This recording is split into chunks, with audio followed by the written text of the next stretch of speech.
Robert with WTP Sports Dudes here live on this Tuesday night, ready for another edition of Across the Board.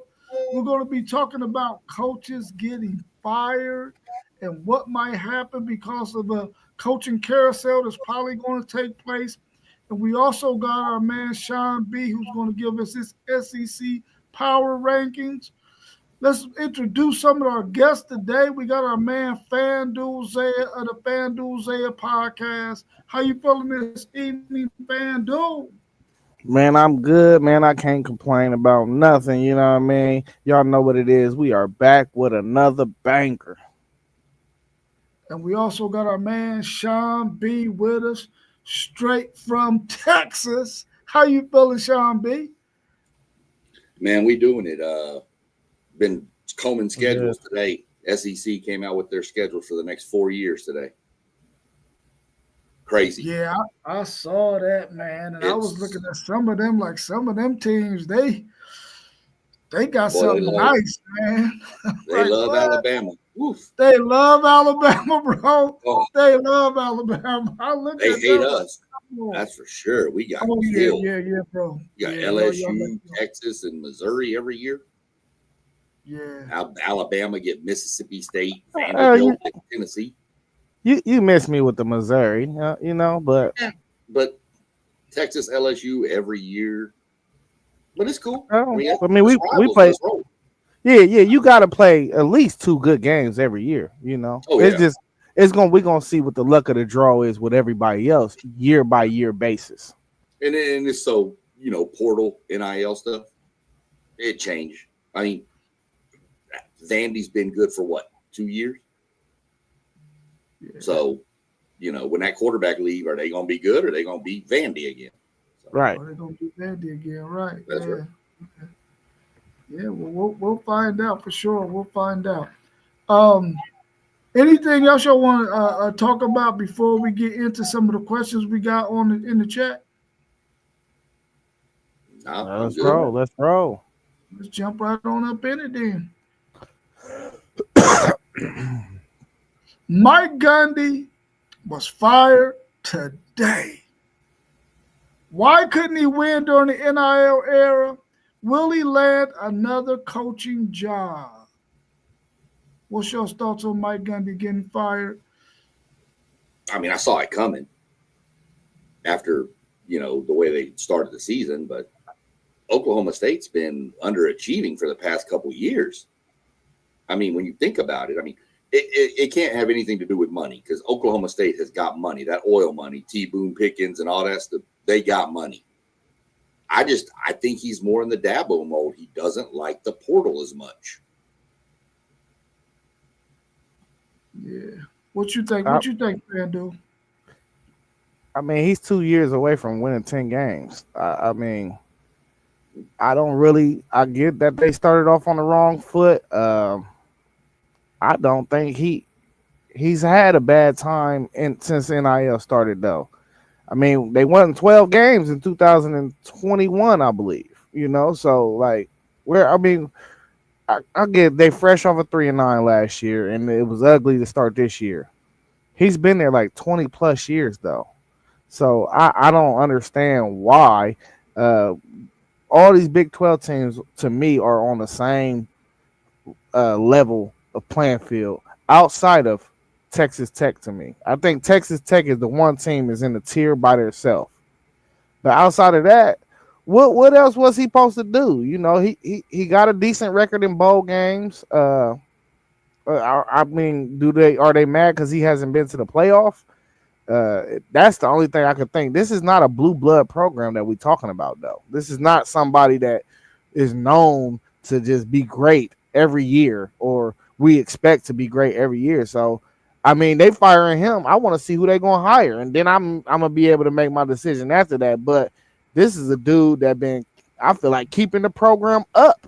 So the grass ain't always greener on the other side to me. You firing him, this is a critical moment. You can very much become a super bottom dweller. I didn't think they was a bottom dweller. You can become a bottom dweller now. So we're gonna see what happens. I think it was the wrong decision personally.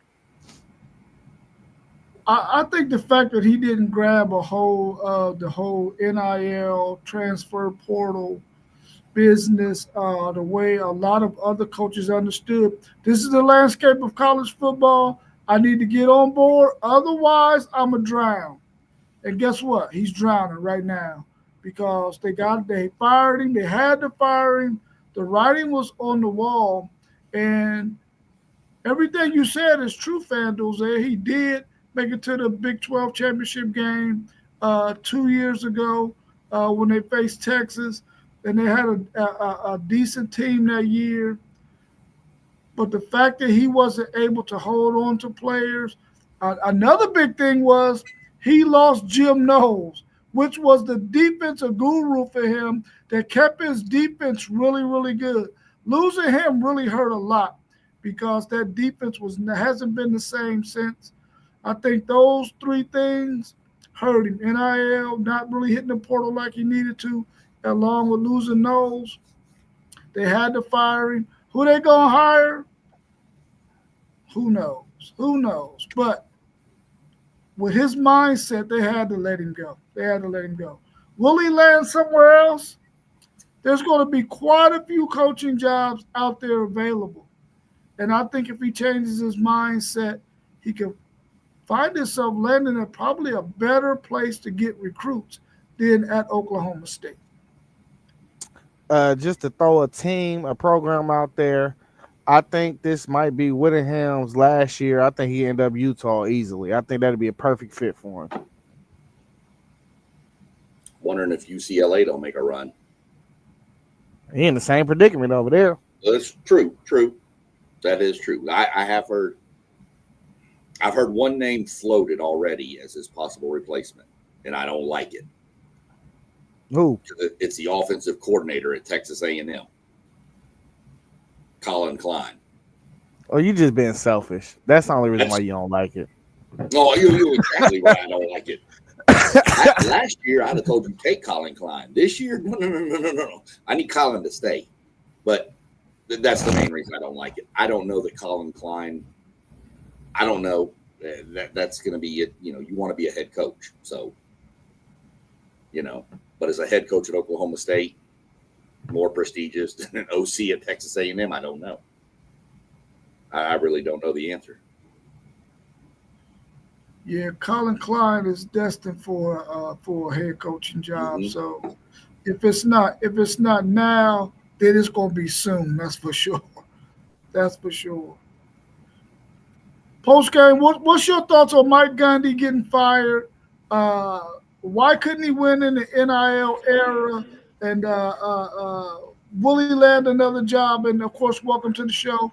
How you feeling this evening? I feel great. It's good to see y'all, man. What's up? What up? Man. From what I'm hearing, fellas, Mike Gundy was dragging his feet on the transfer portal, and he wasn't.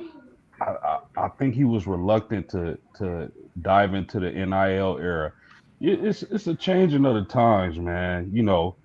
From what I heard, they played with $7 million in like a span of 3 years. That's not gonna get it done. Excuse me, in the NIL era. Was that by choice? I don't know. This is just what I've heard. They through 3 years they dispersed probably $7 million. What I did hear is that he wasn't tapping into the transfer portal like a lot of other teams, and the combination of those things was probably his, undoing. So it's a sad situation because I've always had a lot of respect for Mike Gundy, man, and I definitely think he may want to take a year off. He may want to go be an offensive or defensive consultant, and before he gets back in the game. But I think he'll have another job soon.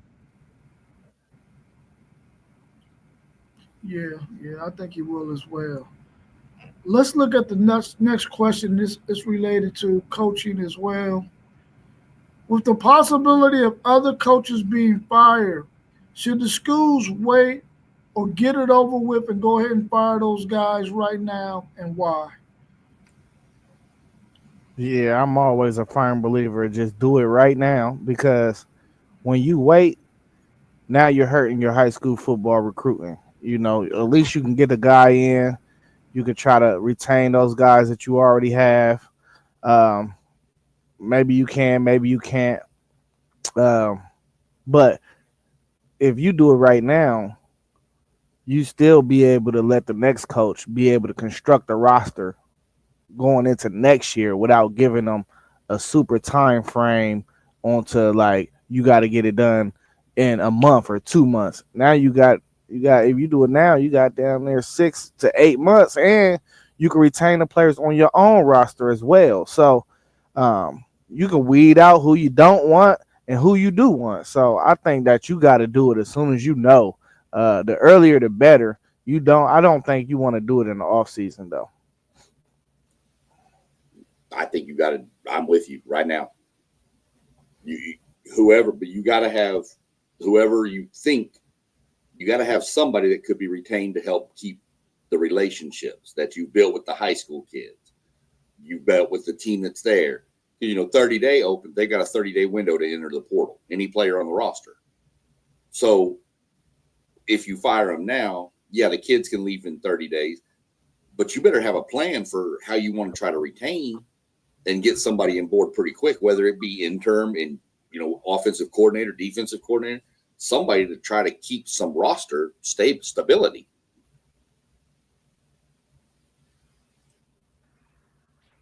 Yeah, I wonder in this day and age of NIL and transfer portal, I wonder if schools are consulting the student athletes on whether they fire or hire coaches.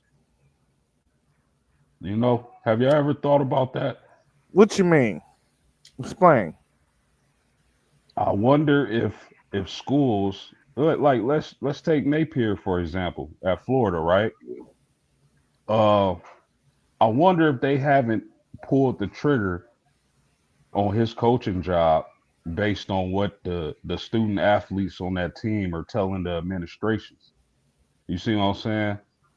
Because I understand schools want to move on and they dislike what's going on with their programs, but I just wonder if the student athletes in this day and age of NIL and transfer are are having an input on whether their coach is fired or not. So that's something interesting. I would think not, because if we got to move on from a coach, we just do. Whether y'all stay or not, that's up to y'all. We gonna fill the vacancies. But I thought that was interesting to think about, fellas. In this new day and age of NIL and transfer, are student athletes influencing whether their coach is terminated or not? I don't. I mean, these kids can't. They barely can figure out. In my thought process, the majority of them. I'm not gonna say all of them. The majority of them don't even know what they want to do in life at this time for real. If they got to hit the workforce tomorrow, so I doubt that. I highly doubt it. I hope they don't. The players got a lot of power nowadays compared to previous years. You'd hope they don't have the power to just come into the administration and be like, fire him or we leave. Yeah, that's not going to end well for anybody.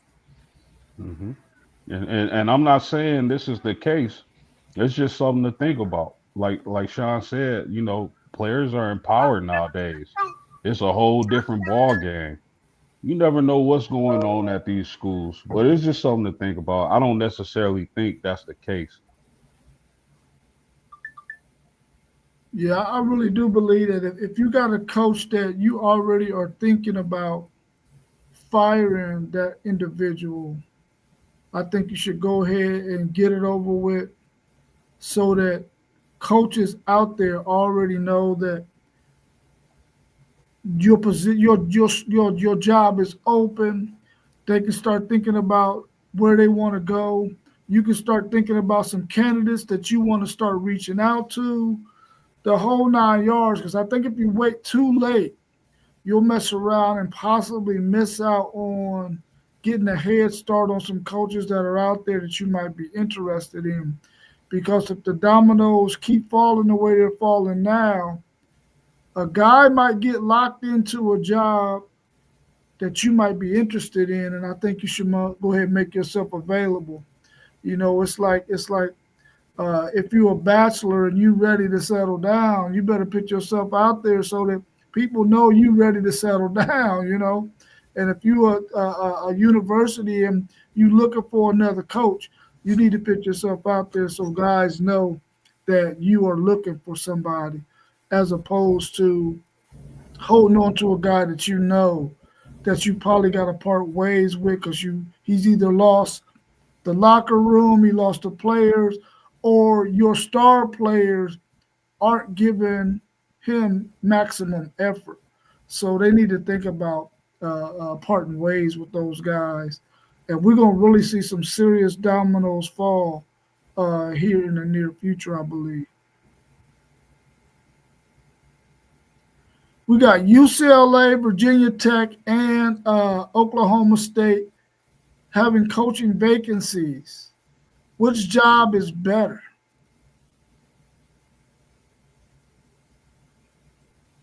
I mean, if you get a coach that's going to use the transfer portal, I'd have to go UCLA. Just you're in California. You've got so much more talent. But I say got more talent to pull from, but Oklahoma State pulls a ton of kids out of Texas. So I really don't know which one's better. I mean, they're all kind of middle of the tier programs right now, to be honest. Yeah. Go ahead. Zay. Go ahead. You good? No. I don't know. I would probably lean towards UCLA just because what Kendrick Lamar said in this song, they come out to Cali for three things: women, the W word, and weather. So I think that'd be attractive to recruits. I don't mind the Vatech job either, though, man. Depending on what they doing financially, but if I'm a young coach and I'm interviewing for those three jobs, I probably would want the UCLA job. Yeah, I'm gonna agree with post game. I think it's easily the UCLA job, and I think it comes down to a simple reason: they're in the Big Ten. They're going to get $60 to $70 million from the Big Ten in revenue every year, regardless. So who cares what their NIL look like? If they really want some money and they want to really put some money into their football program, they got the tools there to do it. It just probably take the right person to bring it out of them, to like a Prime or something. Like not Prime, but like how Prime did at Colorado. To infuse some willingness to put more resources into the program. You know what I'm saying? So, and like post game said as well, I wouldn't mind the Vatech job either. The Oklahoma State though, I would stay far away from that job, and just for the simple fact that I don't really know if I'm going to see the Big 12. And then after you see, if you do see the Big 12 get shredded into pieces, where are they going to end up? Because I don't think the Big Ten or the SEC want them. So, I mean, I don't really see no real option for them to land to where I'll be like, this is a big time program. They're on the fence line for real of not being a Power 4 type of school. So, Virginia Tech though and UCLA, them are the better two options. And if I had to choose out of the three, it'd definitely be UCLA. But see, now that brings up a good point, though, is UCLA's in the Big Ten. If you're an up-and-coming coach, what's an easier path to the playoff right now? The Big 12? The ACC? But, okay, so Virginia Tech or Oklahoma State would be your option. UCLA ain't going to sniff the playoff in the Big Ten. Let's just be real. I mean, I can't say that. Not right now. It's going to take somebody to build the program, though. Right.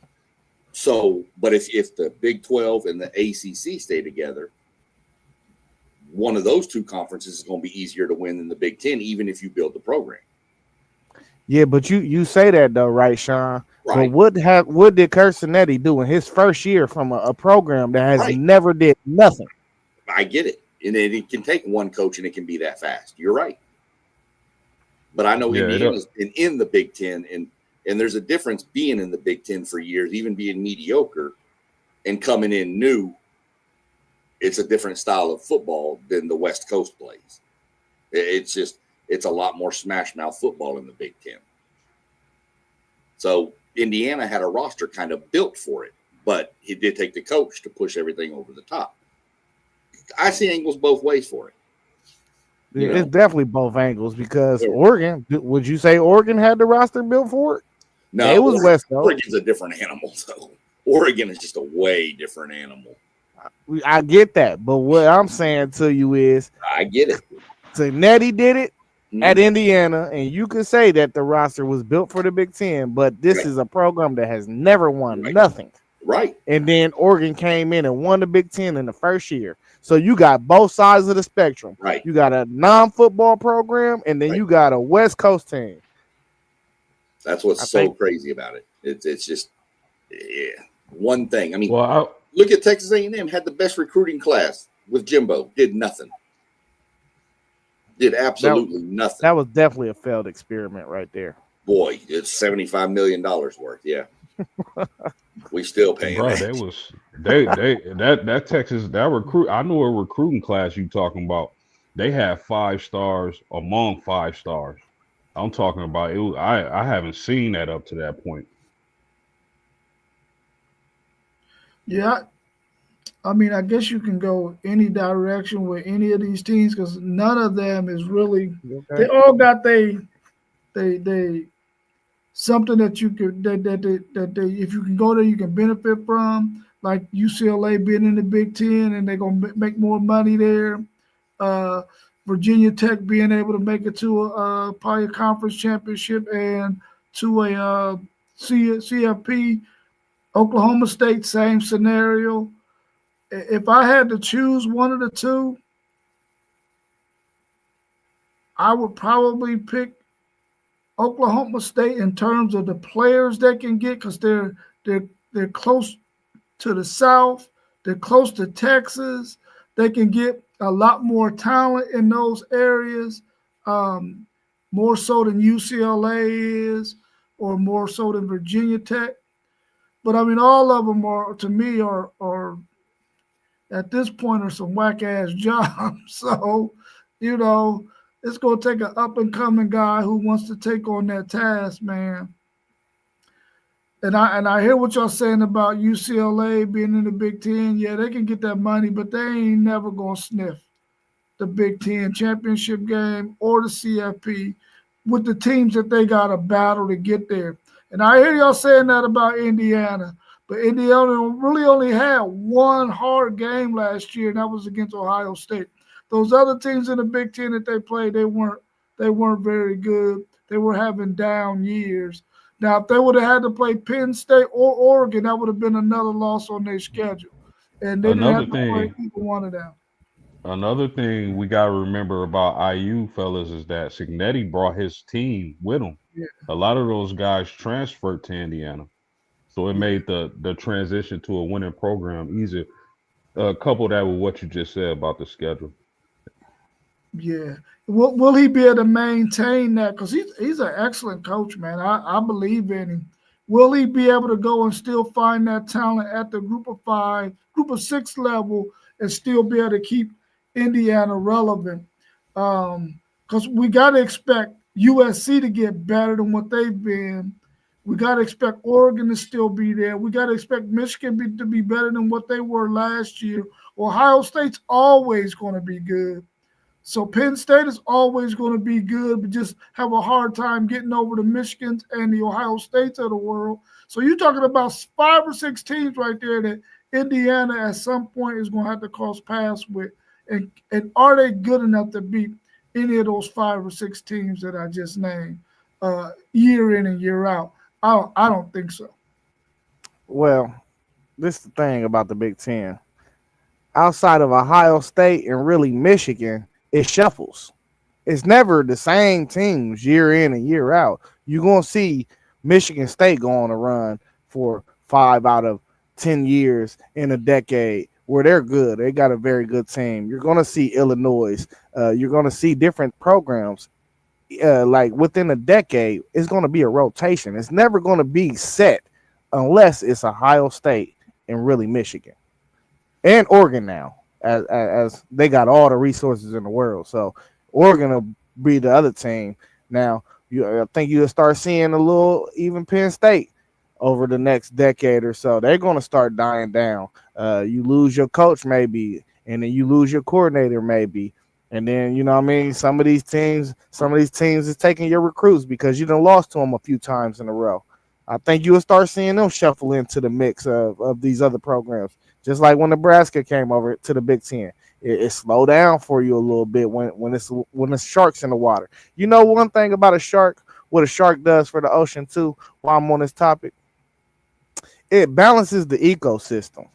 You know, if you took all the sharks out of the ocean, what would happen? The seals would eat all the fish. We wouldn't have no fish to hunt. The whales, they eat all the fish. You wouldn't have no fish to hunt. So it's an ecosystem thing, you know. You got a few sharks, and then the rest is like little guppies, you know, and it's survival after that. So we ain't talking about Indiana being able to beat them on a regular basis. No, you got to step in when your time comes. And you said all that just so you could say Ohio State is a shark. Oh my God! Come on, man! Oh my God! That's not what was going on, man. I thought I missed Shark. I thought Shark Week already happened on Nat Geo. Come on, man. I'm just letting y'all know about the ecosystem, man. It's all good. Checks and balances. Checks and balances. Which coach has more pressure to win, Napier versus Texas or DeBoer versus Georgia? It's Kalen DeBoer, and it's not even close. Billy Napier's done. It don't matter. I mean, he can beat Texas. Maybe that gets him, but I don't see it. I mean, Lagway's in a walking boot. You know, Texas is getting so lucky too. They're not going to get Lagway. They're not going to have to face Mateer. Come on, man. But I think it's DeBoer. If he loses to Georgia and the two only good teams you've played beat you, that Alabama fan base is not going to stand for that. Paul Feinbaum show going to be crazy. Wow, facts. Oh. Yeah. Yeah, I gotta agree with Sean. Not because I think Napier is cooked, but more so that fan base in Alabama. Where's the game at? Georgia. It's in Athens, I believe. Yeah. It's in Athens, yeah. See, that's what I'm saying. It's the same old song with DeBoer. We don't trust him on the road. If you're gonna be in the SEC, you gotta win on the road. You just have to. And if you cannot complete that, you're gonna be 4 or 5 in the conference every year in and year out, because it's some atmospheres in the SEC. Now I can get that to them. It is some real atmospheres, and it be sometimes it look like he don't got his guys up for the challenge, and that's the biggest concern of it.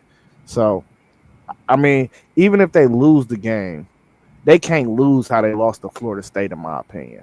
It just looked like they ain't had no juice. You know what I mean? I got to see my guys have juice. You got to go out swinging. You know, you can't just go out anyway. You got to go down fighting. And that's all I want. That's all I want.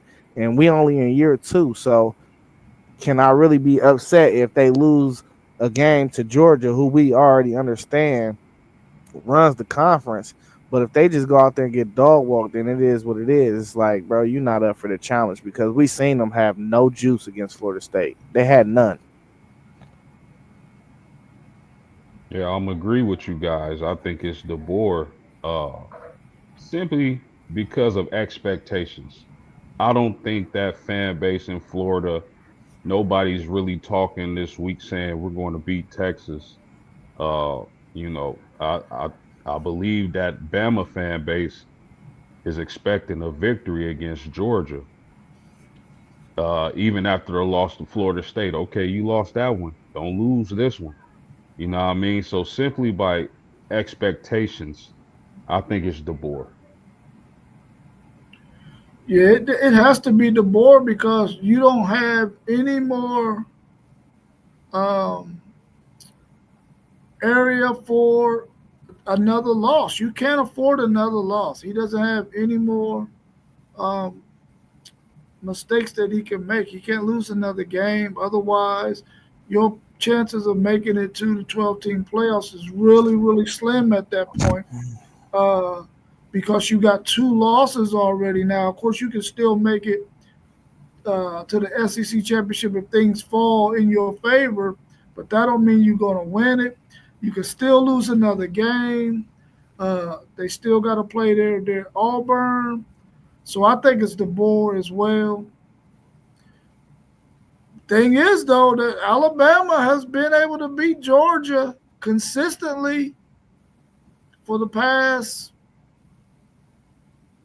long time. Long time. Now, I know Saban ain't there, but he got him last year. Maybe he can get him again this year. But it's definitely the board. And I agree with Sean. Napier, he's out of there, man. So the writing is already on the wall for him. So it don't matter whether he wins or loses. Quick question, fellas, before we move on. Do y'all think Bama be, or let me say it like this: do y'all think Florida State beats Bama this week if they played this week? No. No, and I know we talking about Ty Simpson and how much better he looked since week one. I just know the game is on the road, and I know DeBoer struggles on the road. It's a coaching thing for me. It's not a personnel. Yeah. That's interesting, If fellas. if What do you you say, can't, Rob?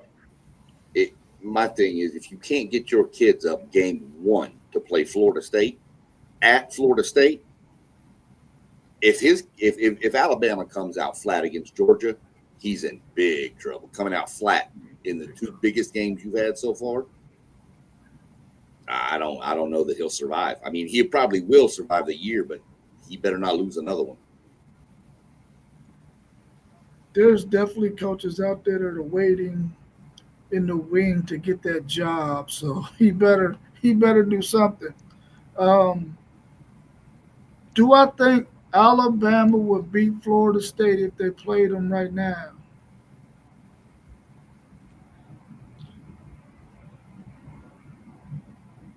Hmm. If Florida State don't talk no trash beforehand, maybe Alabama can go in there and compete with them. But if they talk some trash, then they give all this bulletin board material to Florida State, then maybe not. Florida State's playing really, really good football. They got a chip on their shoulder. At this point, maybe Florida State is already confident like they are now.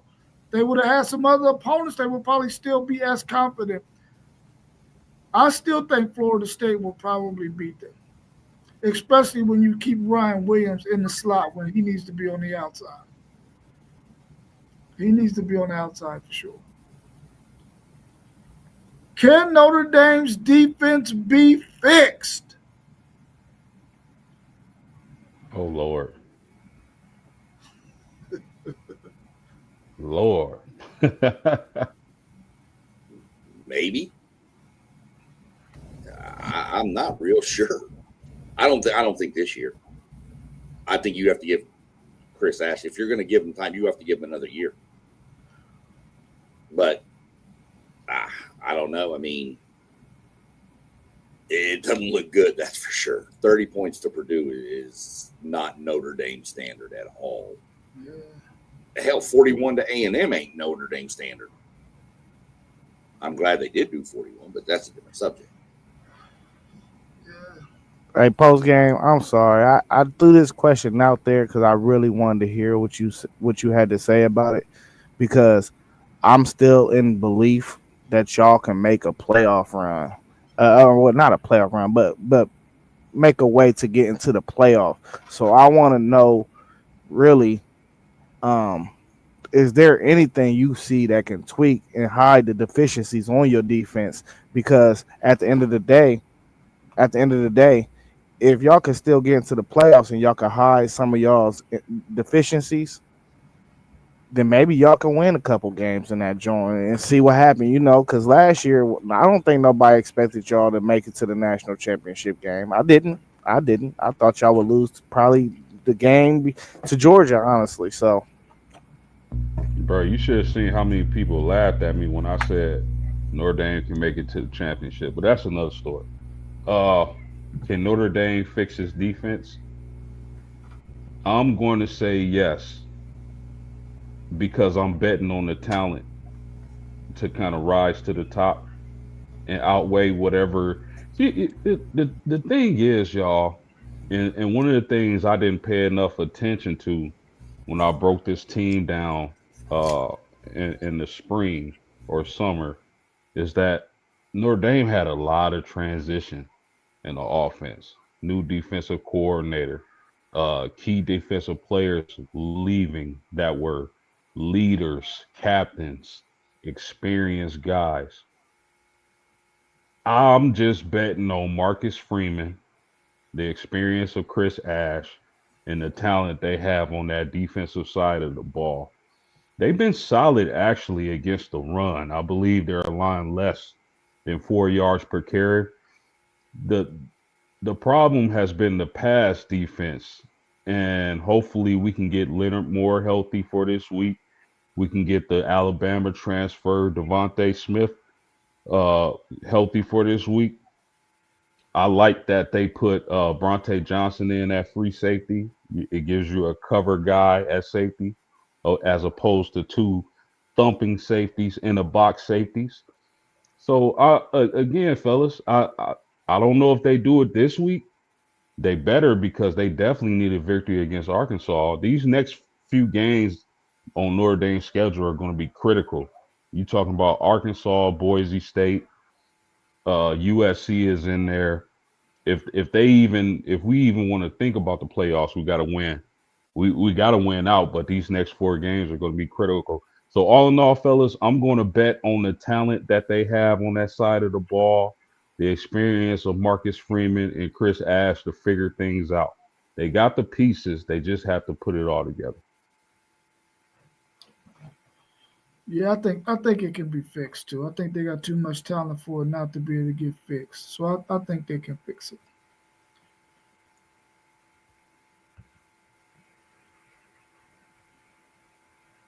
No, this is supposed to say, do y'all think a 74-player travel roster is enough for road games? If not, how many should dress for road games?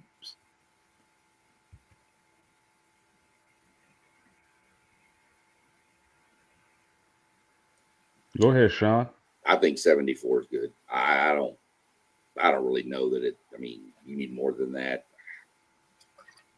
I don't know. I mean, that's just kind of one of those. To me, 74, that gives you roughly 3 deep everywhere. Plus, your specialists. I mean, to me, 74 is plenty. I mean, I don't see you need. I don't think you need to go lower than 74. If you wanted to bump it to 80, maybe, but I wouldn't go lower than 74 because, I mean, we've seen injuries. I mean, A&M Notre Dame game when our safety hit the tight end and was down, you got to replace him. Well, what happens if the next safety comes in and blows his knee out? Now you don't have a replacement for him if you go below that number. So I think 74 is a good number, but I could see it go to 80 and I'd be fine with that. Yeah, I'm in total agreement. 74 through 80, I believe, is the sweet spot. You never know. It's football. You never know what could happen. It could be a freakish game, and you lose your top 3 quarterbacks. Then what? You know what I mean? It could happen. It's football. So I believe 74 through 80. That's the sweet spot, and I'm cool with it.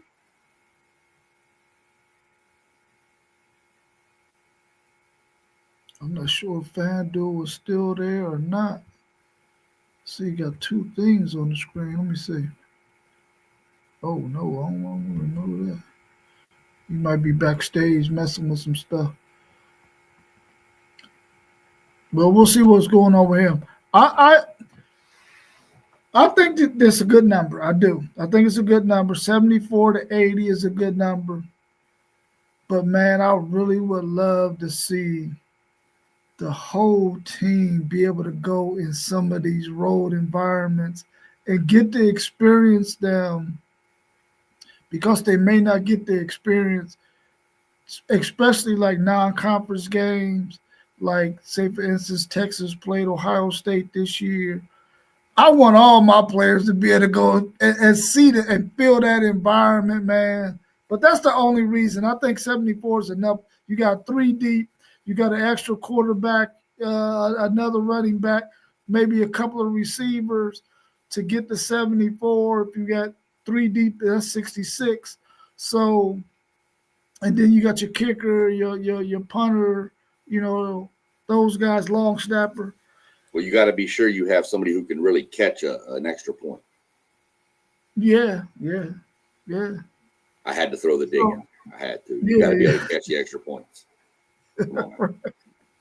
Yeah, I think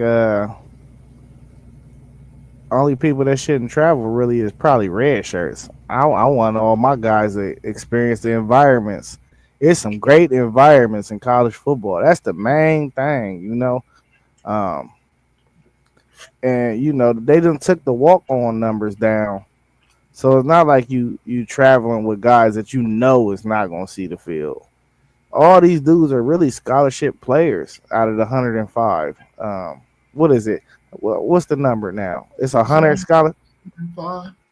I think it's all of them are scholarships, right? I think it's 105 scholarship. Yeah. Yeah. So you're not traveling with walk-ons no more. So I don't understand why we would just travel with 74. These are all guys you offer football scholarships to play on your football team. They all should be there. They're all a part of the team. Yeah, I know that's quite a bit more money, but still, I want to see them get the experience, that environment for sure.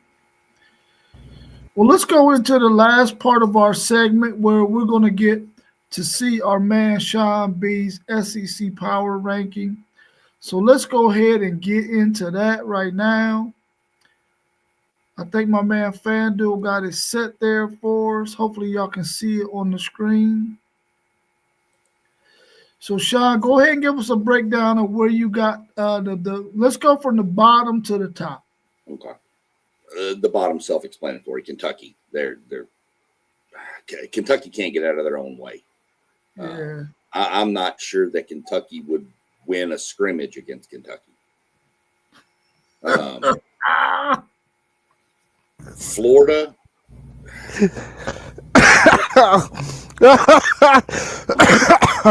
My God. I don't know what to do with Florida. Super talented. Hey, hold on, man. We can't go past that one like that, dog. Yeah, we got to. Now, so you got what? I mean, it's Kentucky. Come on. Oh my God. They're and I hate it because the quarterback that was starting was a former A&M kid, Calzada. Yeah. The one who beat Alabama. Yeah. And they're terrible. I mean, remember your athletic director, Ross Bjork, wanted to hire Mark Stoops to come to A&M when they fired Jimbo, and the A&M regents threw a fit and the message boards blew up and they said, never mind, we're not hiring him. Yeah, I heard he was on the plane, on the tarmac or something, on his way. He was on the tarmac on his way, and the Tex Ags with Billy Lucci and all them got involved, and the president Welsh said, never mind, we're not doing this. And that's just, the fan base is insane, but they did not want that man there. You can't, obviously you can win at Kentucky, and they've had some decent seasons under him. He's not A&M caliber. It's just not. Moving up to Florida, though. Florida's just, I don't know. The only reason Florida's not last is because Kentucky's in the SEC. That's really the only reason. They are terrible. Injuries, discipline, you name it. They just look lost. They got one of the best quarterbacks in all of college football, and he's just wasting away down there. Which I have a feeling that's not going to be much longer. He'll be transferring out. He's already said he wants to redshirt the rest of the year. He did? Yeah. Said he wants to redshirt. Oh. Now, whether he does or not, but it's been thrown out there that he's looking at the possibility to A, heal his calf muscle up, B, if he does stay at Florida, rehab his shoulder still, go through spring ball, and come back next year. Because Florida's young. Florida's still got some young cats out there. Mm-hmm. You know, let me ask you this real quick. Let me ask you this real quick. Do you have any kind of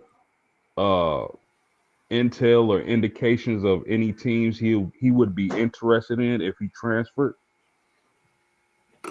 I don't. I'll dig into some. I do know, not that it would happen, but I do know that when he went to Florida, A&M was his second choice. Mm-hmm. He's from Willis, Texas. He's an hour and a half out of College Station.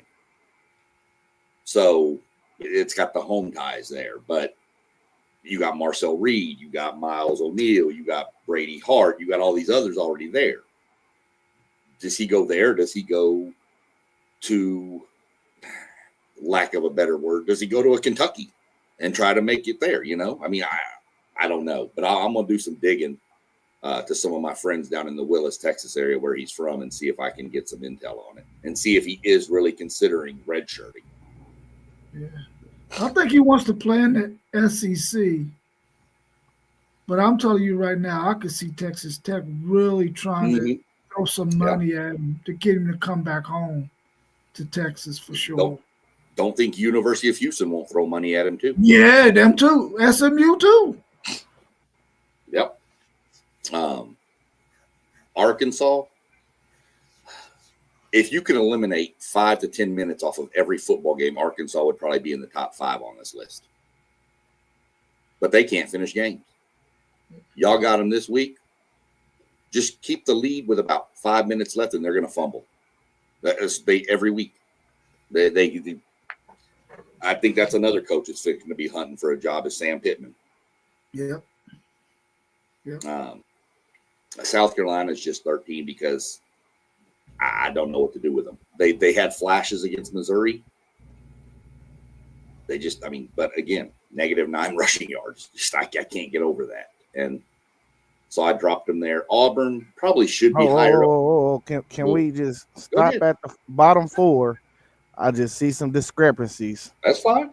And I just want to speak on my behalf of my discrepancies of your list. With all due respect. You're fine. Florida got one of the best defenses in the SEC. I wouldn't put them at 15. Now they ain't got a lick of offense. Right. And it looked like Oklahoma from last year. They don't have a lick of offense right now. And you said DJ Lagway, one of the best quarterbacks in the country, and he can't read coverages. So I can't agree with that either. So no, that's why talented. He was. They're at 15. They're at 15 because one, he ain't had no summer, and he really couldn't get with his guys and build that rapport. And I don't think it's as bad as we've seen. He do got to work on some stuff, but that defense is nice. You get what I'm saying? Hey, their game's only been close because of that defense, and that defense be on the field all game. They be on the field all game. So I don't think they deserve 15. And fair. Arkansas, they're bottom dweller. They should be down there. South Carolina, I think they'd be higher. And I'm gonna let you go to the next 4, so I'll tell you where both of them teams would slide up for me and who would slide down.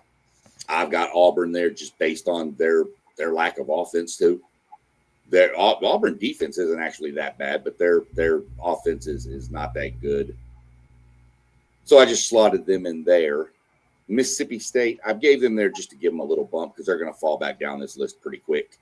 Power ranking. True, power ranking. For right now, that's what we're looking at. They're undefeated. They beat a playoff team from last year in Arizona State. Give them some, give Jeff Levy a little bit of love for a little bit before it all crashes down on him, because it's going to. Vandy, I like Vandy. I'm just not sold on Vandy. I need to see Vandy do something. Yeah, beating Alabama, all that. I need to see you do it again. Go through a gauntlet again, and let me see what you can do. I don't trust them. Could be way wrong. We'll find out. That's the fun thing is you can put the power rankings out, but they got to play the games eventually. Facts. Then you jump into Bama. I've got Bama there. I think Bama's coming on. I really got them there because I don't like the way they looked against Florida State. They've beaten the brakes off of everybody else they should have beaten the brakes off of. And this whole ranking, we'll find out Bama this week. Bama will either fly up this list or they'll fall down this list based on how they look against Georgia. And then Texas, I've got Texas 8. Again, that's another school that defense, one of the best. Offense, and don't give me 55-0. That was Sam Houston State. Come on. Okay. Arch flexing on a Sam Houston State kid. Come on, man. What are we doing? But chill. I don't. That just drives me insane. Hey, you can tell y'all. Hey, listen, y'all are y'all like the same fans, like just opposite. You get what I'm saying? Like y'all both is like the same. Go ahead, my bad, man. That's funny. That's why Texas is there, because I don't like their offense. I'm not sold on their offense yet. I think the bye week came really good for Texas to maybe try to refocus in before hitting the SEC gauntlet. Because I think Texas, if I'm not mistaken, they don't have another non-conference game. Everything from them is conference here on out. Yeah. Whereas everybody else still has that. I don't know. I think we have like Wofford or Mercer or something coming up at the end. That's what y'all do in the SEC. It's like week 10, ain't it? Right. Yeah. It's like right before rivalry week. Mm-hmm. Yeah. Go ahead and make yourself feel better about whatever. Doesn't work for us when we play Appalachian State, but whatever. So that's the next 8. What you got? So like you were saying, what was it was Auburn, Mississippi State. I would have Mississippi State at the complete bottom. I think once these games, the SEC start, they're going to be at the complete bottom. But then I remember after you said power ranking, play the game on the field. This is definitely a power ranking. So really, I need to reposition myself, in my opinion, because this is actually a good power ranking. You know what I mean? Because power rankings is week to week. So it's a pretty decent list. But me just knowing what Mississippi State is, right? They escaped with a 4-point win against the Arizona State team that I think is completely terrible this year. And we seeing Cam Scatterblow go crazy in the NFL, and we know exactly he was just like Ashton Jeanty. He was carrying the team. That's exactly it. But that's why I started doing this actually a couple years ago, where I did it every Tuesday with a bunch of buddies of mine. And then when I got linked up with y'all, I was like, well, I'll just keep doing it. And it does. Mississippi State will be at the bottom of this. Well, they'll never be below Kentucky. Nobody will be below Kentucky, ever. Except maybe Kentucky's JV, and they might be ahead of them. Bro is not letting up on Kentucky. I hate Kentucky. I despise Kentucky, and I don't know why. It's like that neighbor that you got. Right. That like got all the stuff in their yard and never cut their grass. It bring the property value down. Right. That's who they are. That's why I can't believe more Ohio people don't get mad at them. They y'all's neighbor. Hey, listen, let them keep being horrible, because I'm trying to get me some tickets to that game. I might get them for $50. You have to. Mississippi, number 7, could have been higher on this list. Not still real sure about the quarterback situation, how that's going to completely play out. As of right now, I've got him sitting there. Probably could have been higher. To be honest, they probably could have been ahead of Tennessee. I don't know what to make of Mississippi and how. Whenever you have a 2 quarterback system, what's the old average? If you got 2 quarterbacks, you got none. None, yeah. They seem to have 2 because both of them look pretty good. This kid from Ferris State is crazy. But they haven't played the best competition yet either. We're going to find out more about them this week when LSU comes knocking. Tennessee next. I think Tennessee's really good. I like Tennessee completely. Yes, they gave up 40 some odd points to Georgia. They also were without their 2 starting cornerbacks. And then those 2 starting cornerbacks are really good cornerbacks too. So you got to watch Tennessee. To me, the offense seems to be clicking. I mean, that's Tennessee. Just chunk it deep and hope.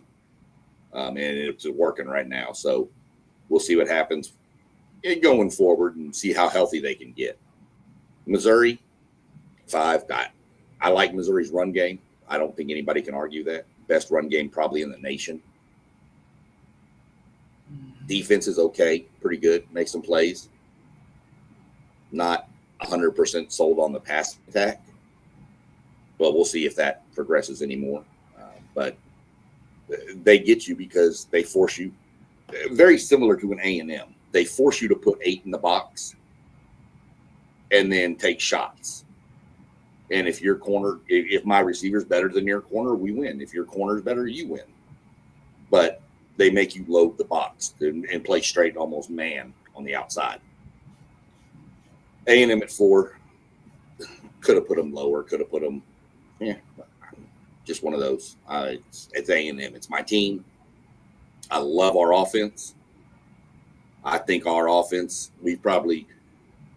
this might piss some people off, but I think we've got the 2 best wide receivers in the SEC on the outside. That's a duo. Those 2 guys are legit. They're crazy. Got some questions about our defense. But I think Mike Elko can fix that. He's a DC. He's been known to have good defenses. He's had some good defenses at Notre Dame, had some at A&M. I think he'll get it fixed. There's too much talent on that team not to be able to stop the dang run.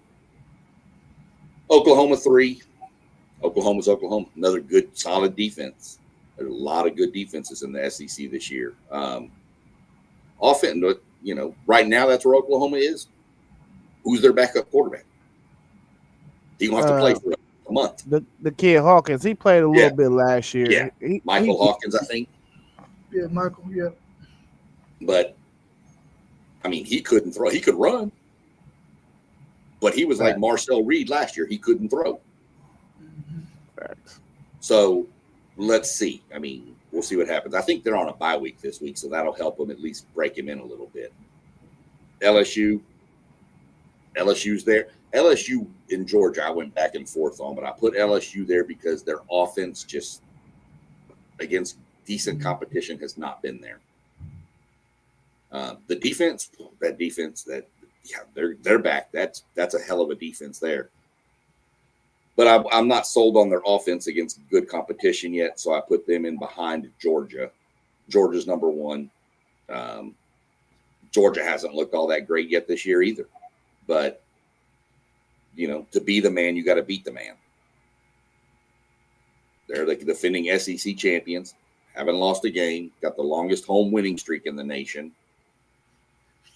We'll find out more. Bama comes to town this week. We'll see what happens. Hey, Sean. That's where we are this week, and we'll see what happens moving forward. Sean, quick question, man. Yeah. Are these pre or post John Mateer news? This is pre. I was locked in at work today doing some stuff, made these up, sent them over to Robert, and then got in the car and realized there was an alert that Mateer's hand was broken. Had I known ahead of time, Oklahoma would have been down the list. But okay, got that. That's what I was going to ask. If you knew what was happening with Mateer as you were writing this, did you keep? Okay, got it. No, it would have definitely changed it some. I probably would have had Oklahoma lower from the jump anyway with Mateer. Uh, I would have went Georgia, LSU, Tennessee. Tennessee would be 3 for me. You lost to Georgia by a field goal. You probably could have won the game if you didn't miss a field goal. Or they would have won the game if they didn't miss that field Right. goal in the fourth quarter. And I probably would have went Missouri 4 and then Oklahoma, Texas See, A&M, Three, followed by 3 to 7 was my or 3 to 6 was my like struggle area there. Because to me, they've all got good, Tennessee's only really played one good team though, and they lost. Well, I guess 2 if you count Syracuse. I mean, A&M's really only played one good team. We beat them, but so 3 to 6 was my range of, and like I said, this is post or pre Mateer news. So Oklahoma, had I done this right now, Oklahoma's down probably near where Texas is, if not maybe even below Bama. and just to create a little debate, I would say 3 to 9. Yeah, I would you can go say there. 3 to 9. You can move and interchange a lot of those teams, but once you get to 10, that is clearly the bottom half. Easy. The SEC is about 9 deep this year as far as solid teams, and you could almost make a case for any of them. You could put LSU in front of Georgia, and yeah, you can argue it, but to me, Georgia still the man. They're defending champs of the SEC. They ain't lost a game. Got to take it from them. And this week, they may fall down if Bama goes in there and beats them. Of course, if they beat Bama, it just solidifies their hold on number 1 for another week. I like the list. That's a good power rankings list. It is solid. It's very solid. Yeah, I told him I liked it too. I thought it was spot on, in my opinion. I think it's spot on. Yeah, it's so solid that I'm going to extend you an invitation to my show that I am dropping on Mondays. I'm pre-recording it Sunday though, so it's just going to air. But it's a college football playoff power ranking. Okay. That's how solid your list is. I know I couldn't extend this to T1 because he drafted Ibuka in our first annual WTP Sports Dudes draft at number 7. Which actually looks like it should have happened in the real world now, but Right. he's ahead of the curve with that. So it's no slight to him. But it sounded blasphemous to all of us at the beginning. Right. He's such a homer. That's why, only because he's a homer. Yeah, but I Yeah, really do like the list, man. I think that what he put out there is really solid. I mean, you can't move Georgia off the number 1 slot until they lose. That was my theory. Yeah. I mean, I could have put LSU there and made a case for it. Yeah, you could have, definitely. But LSU's offense just don't look right. Do y'all think Nussmeier might be dealing with some injuries? He's injured. He is. Yeah, they said he got His a torso ribs. injury. He's got. Okay. Ooh, Okay. I that don't torso. know if they're not broken, but I'm wondering Bruised. if they're not just bruised ribs, like deep bruised bone ribs. And Mhm. man, when you throw to that You need that. puts that You need strain. that area. Yeah. It makes your body tense, and all of a sudden you're gripping the ball tighter, and it's bouncing shorter. I don't. He's not healthy, that's for sure. That they came out with that, but what is it? Nah, you'll never know. I mean, they said he ain't gonna get right until they got a bye week. They Right. said he just need rest. This is why the whole conversation last week was, why don't you bench him last week against Southeast Louisiana? Facts. I mean, I think that's the reason why I feel like it's okay if DJ Lagway decides, listen, man, I'm shutting it completely down, because if I don't shut it completely down, I don't know what my career is going to look like next year. We're not going to be – we got a really good defense. They do have a really good defense. They got a lot of guys banged up on their defense too who may not even play against Texas. And I think at this point, he should really shut it down and get healthy. He's been in a walking boot all fall camp. He was dealing with a shoulder in the spring. Mhm. So I think that he needs to go ahead and take care of himself, man, and get ready for next season, even if he has to part ways with Florida and go somewhere else. But I think at this point he needs to understand and listen. If I'm going to help my family, myself and my family, I got to go ahead and shut it down, and I'll Yeah. get back at Florida next year because it's not like they're going. The schedule they got, it ain't like they're gonna win a whole bunch of games, bro. Hmm. No, I mean, get yourself right. Get out. Yeah, If you were undefeated right now, play through it. Do what you can. do it. Right. The fact is, you're not. You're 1-3. Yeah, Your season's done. You're not going to the playoff. right. So these kids got to look at their, you got to look at your future at some point and be like, look, this season's kind of lost. I can redshirt and save a year. Let me go get right. Rob, But let if me Napier's fired, does he leave? See, that's the whole mess of this is how many of those kids leave if Napier is fired in the middle of the season? Yeah. Rob, let me ask you a quick question on your Longhorns without Yeah, giving yeah. a full breakdown on the game or a prediction. Just y'all got Florida this week. What are you looking? What are you looking to see from the offense? Well, we play them. We got to buy this week, and then we got them in Next 2 week. weeks. Oh, y'all on bye.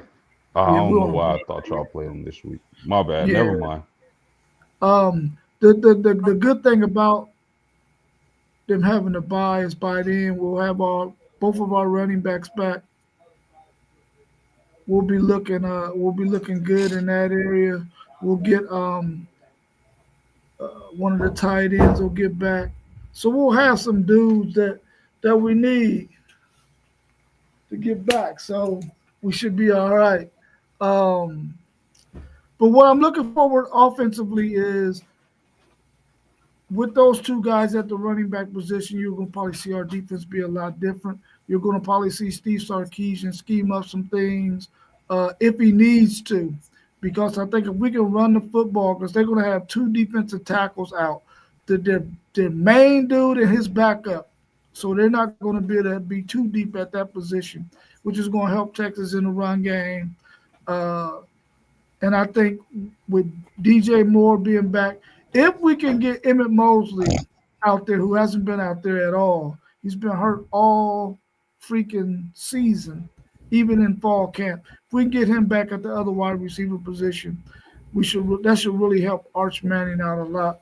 Another guy that he can connect with, and with DeAndre Moore being back, we should be all right with the pass game. As long as we let Arch be Arch and not handcuffing, we should be solid. We should be solid. Get some O-line work in. That O-line got some problems. The O-line has some issues. Well, Stark is going to have a wide open playbook for that defense. He's going to have to. Well, if they was at full strength, you're exactly right. They're going to probably have a corner that's out, those two defensive guys on the line that's out. But if those guys were healthy, you're exactly right. They would have to Sarkisian offense would have to be wide open. But we know he can scheme some things open, man. We just got to make sure Arch can be Arch. Yeah, that offensive line is something we talked about a lot preseason. Yeah, they're work in progress, man. They really got to get that thing up to speed. I thought they were going to be better than what they are at this point. But after seeing what some of those lesser teams was able to do in terms of scheming their defensive linemen, slants, and all that stuff, they gave Texas real issues. So I'm quite sure better quality teams are going to be able to do the same thing and really have Texas on their heels.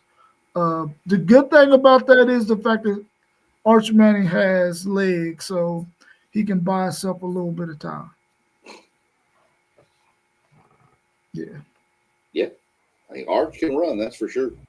I mean, he can move, but I just don't know if that's the best game plan in the long run. It's Arch running around a lot. I don't want him. I don't want them to get into this design run game. I understand that he can run, but I don't want them to do that. Otherwise, we'll be dealing with a situation like LSU was dealing with their man with a bruised ribs. Not that he's a runner, but the fact that you don't want your quarterback taking those hits because we don't have anything behind Arch Manning. No. So we can't afford for him to get hurt. That's why I hold my breath every time Marcel breaks out of the pocket. Yeah. I mean, we got a stable of running back. Give the dang ball to somebody, man. Come on. But I get when it breaks down, you got to scramble. I get it. But yeah, when it's designed run for Marcel Reed, no, just get down, man. Please get down, get out of bounds, do something. Because yeah. For sure. Hate it. Y'all realize Mateer broke his hand in the first quarter of that game? Man, ain't that crazy? I thought it Just a happened on the baller. I Just a baller. I thought it was the last touchdown, like when he dove in. It came at first quarter. Come on, man. Baller, dog. On your throwing hand. Dog. Dude. That's a dude I want to draft. Right. You know what I mean? I said he looked like the number one pick. I'm telling you. He's a dog. Like this derailed it, but he was the Heisman front runner. Oh, yeah, he was for sure. You know, like he reminds me, not an exact playing style, but he reminds me of Baker. You know, just super moxie, confident, got a little juice to him. You know what I mean? Just super creative on the field as he go. He way quicker, and I think he got a slightly better arm than Baker, but Baker can sling it too. But he low key remind me of Baker, bruh. You think he got a better arm than Baker? Yeah, slightly. His arm, like that Patty Mahomes like torque. That's the only thing that's separated. He got like that Patty Mahomes sidearm torque that he could throw it through windows. And they both little guys. He only 6'1", so they both kind of small. So yeah, that dude's a. But yeah, I tipped my hat off when I heard that. I was like, oh yeah. Yeah, immediately when I saw, I was like, okay. But I mean, you put me right now. Hardy's the front runner for the Heisman, running back from Missouri. Right now, that's who I got. If you're going to say that Mateer was the leader, if he's out of that conversation, because you can't miss 4 games and win the Heisman, then Hardy, to me, is the next best player in college football right now. Well, I mean, if you go running back, you got to say Justice Haynes, I feel like, because he's absolutely carrying the offense by himself. You know? I mean, Underwood had one good game to me, like really, where he showed. But Haynes is he going for $150 damn near every night, every time he step out there. That's what Hardy's doing, 150 every night. They're doing 150, yeah. Yep. It's 3 of them, though. It's 3 of them. That's true. Yeah. That's true. It's only one Justice Haynes. That's right. Right. That's right. There is 3 of them, but yeah, I mean that's just where my money would sit right now. But again, that's so many things. Hey, listen. OU got Kent State, Texas, South Carolina, Ole Miss. What do y'all think? Y'all think they gonna be able to survive that and still make the playoff while he's out? Who do they got first? Kent State? Yeah, Kent State. They got Kent State. They're on a bye week though, so really Kent State, Texas, South Carolina. They're expecting 4 weeks. I think Texas beats them, especially now. I mean, I had that game being closer with Mateer playing. I think Texas got the upper hand now. That kills me to say that. I need to get some mouthwash or something.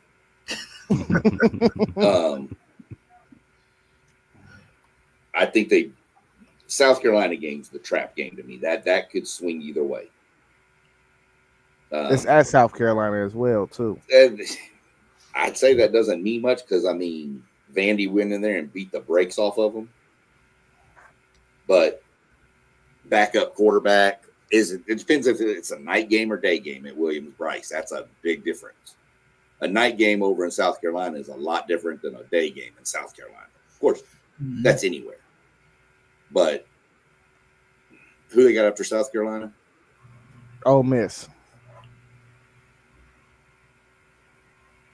I honestly see them, not counting the Kent State game. You talk about the 3 SEC schools they play after that. I see a 1-2 or 0-3. I see Ole Miss beating them, Texas beating them, and then South Carolina's a toss-up. Oh, well, they ain't going to make it then because they got Tennessee, Alabama, Missouri, LSU after that. No. They don't have any run game, man. Their run game is pitiful, bro. But They had a that run was their game run with Michael Hawkins. Then I would say, okay, they could probably win those games with that defense they got, but they have absolutely no run game whatsoever. Did Hawkins play against Texas last year?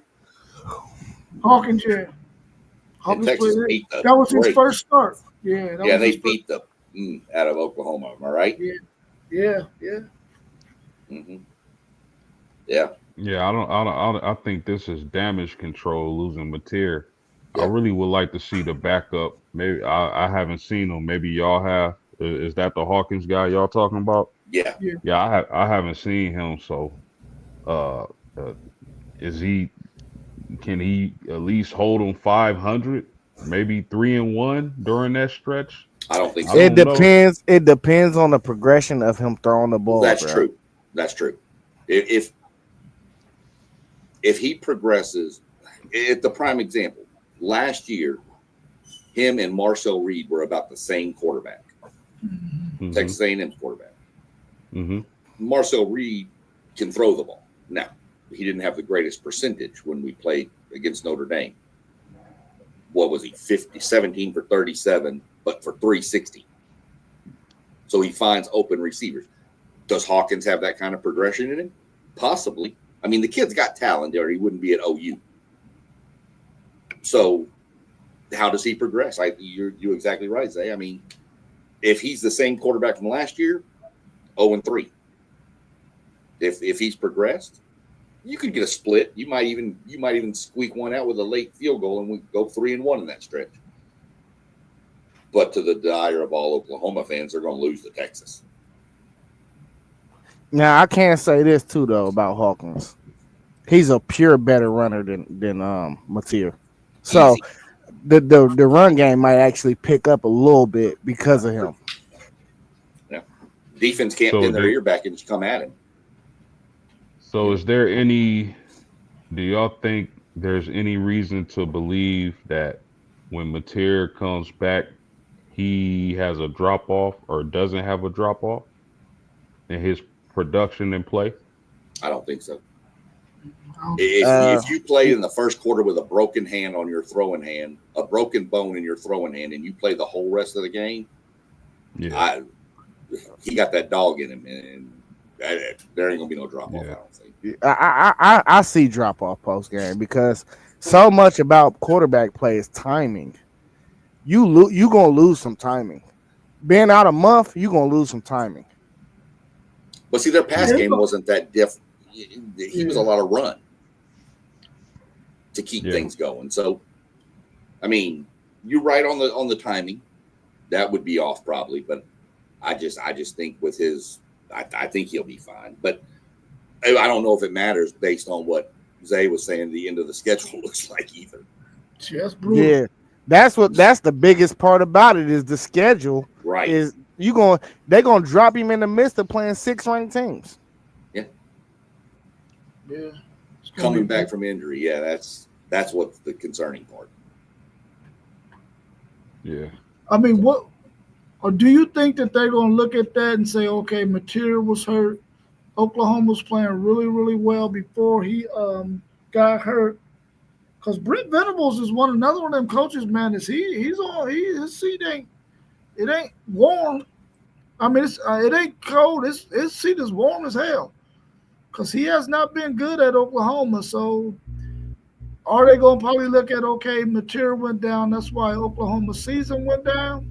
And they're going to excuse him because he can't afford to go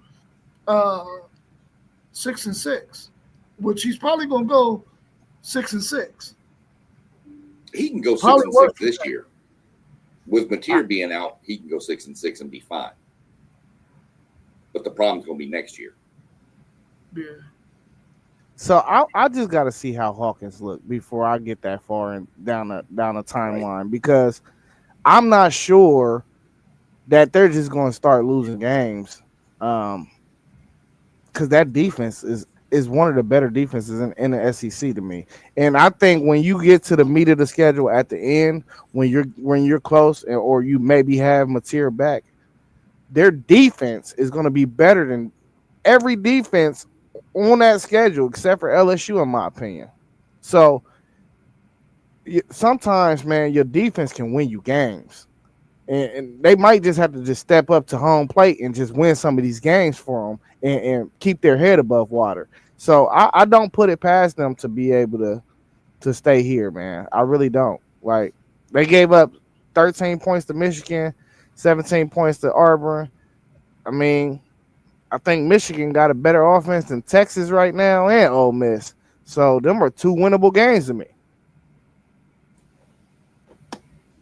I think another thing about Oklahoma is we know that their defense is really good, but their offense, not being able to run the football, they really don't have dynamic receivers.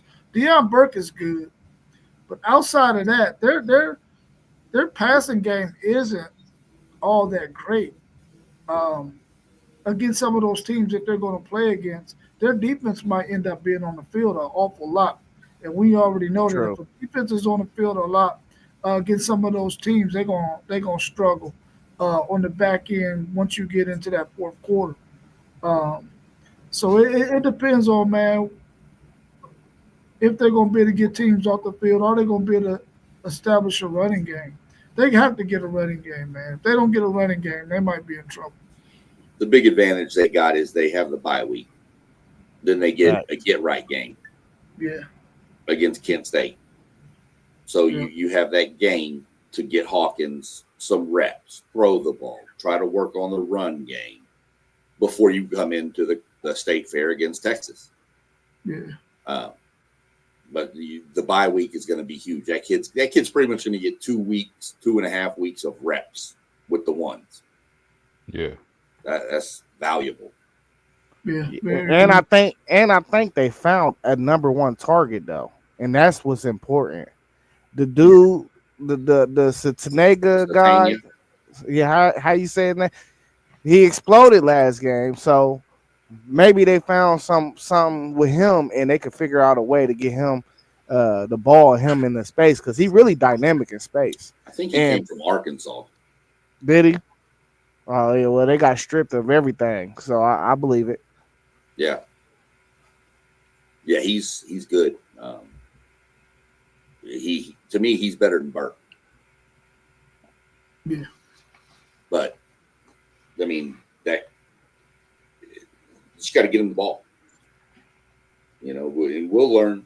We'll see what Oklahoma can do. Like I said, against Kent State, I'm not going to take too much stock in it because I think they should beat them terribly. But I want to see the game inside the game. What does the quarterback look like? Yeah. Is he Arch from 2 weeks ago, bouncing 15-yard outs, 10 yards in front of the guy? So that's what we're not gonna see. Right. Just because he got real game reps already. He was playing SEC football last year. Yep. Arch is the only problem. We know Arch got a talent. Arch is the only problem. That's why I like the comparison, but to break it down, Arch's only problem is he moving too fast. Right. He just looks. Yeah, it's just too fast for him right now. He just got to slow down.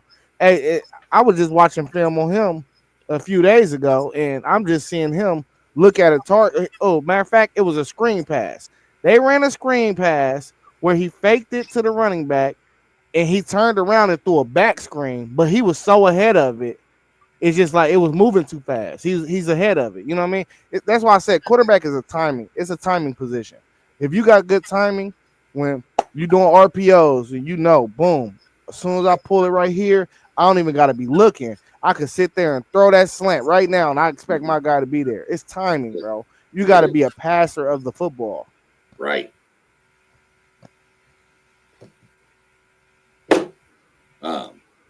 Yeah, I mean that's the whole thing. Is the game is way fast for Arch right now, and I think Arch's big problem. The worst thing that happened to Arch was that first game at Ohio State. Yeah, that is not an environment to make your first start in. I mean, I don't Manning, I don't Brady, I don't care what your last name is. That's not the environment to make your first start in. They should have played Sam Houston first and then Ohio State. Not that it would have made the game any different, but you could see in that game he was rattled in the first half. Yeah. Thank God it wasn't a night game, huh? That's the other thing. That's the other thing. I told people Texas isn't stupid. They're not going to give you a night game at Ohio State when They they're were breaking very in. smart. There's no way that they're going. Chris Del Conte and Steve Sarkisian are going to do that. There ain't no way in hell. Hope we play them at night next year, though. Will it be down there though? Yeah. Oh, Yeah, they'll it'll probably be a ask night them to game. play at night then. It's a night game. And I know Ohio State won't say no. They'll be like, fine. Plus, you don't want to yeah. play in the heat down there in the middle. You don't want to play that game in 105-degree temperature outside. We got Florida boys. Oh yeah, y'all got the boys to do it, but you don't want to go to the game either and sit in that. Yeah. Facts. I'm staying in the AC watching that one. All right, y'all. That was a good stream tonight, man. Anything else y'all want to cover before we get out of here? All right, y'all. It's a good one. We got everybody's channel scrolling across the bottom. We got our man Mossberg of Level Up Sports 10, our man FanDuel Zaya of the FanDuel Zaya podcast, our man Parlay Poe of the Blitzburg podcast, our man Post Game 86 of the Post Game podcast. Wish. WTP Sports Dude, City League TV. We'll see y'all again tomorrow when we got another episode of Parlay Poe with the Bread. FanDuel Zaya covers the spread.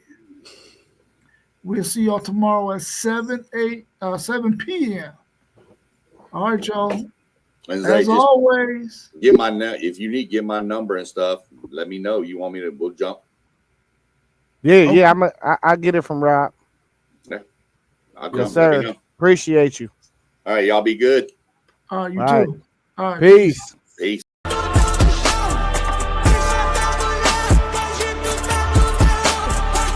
Good. I can't complain. Everybody can listen. You hear me?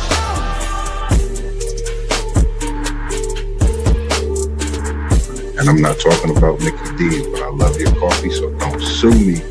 And I would love to drink it on the stream. Y'all never had it to where y'all just got numb to women, just like year after year after year after year after year. Low post, mid post, high post, post game sports. And we back with another banger.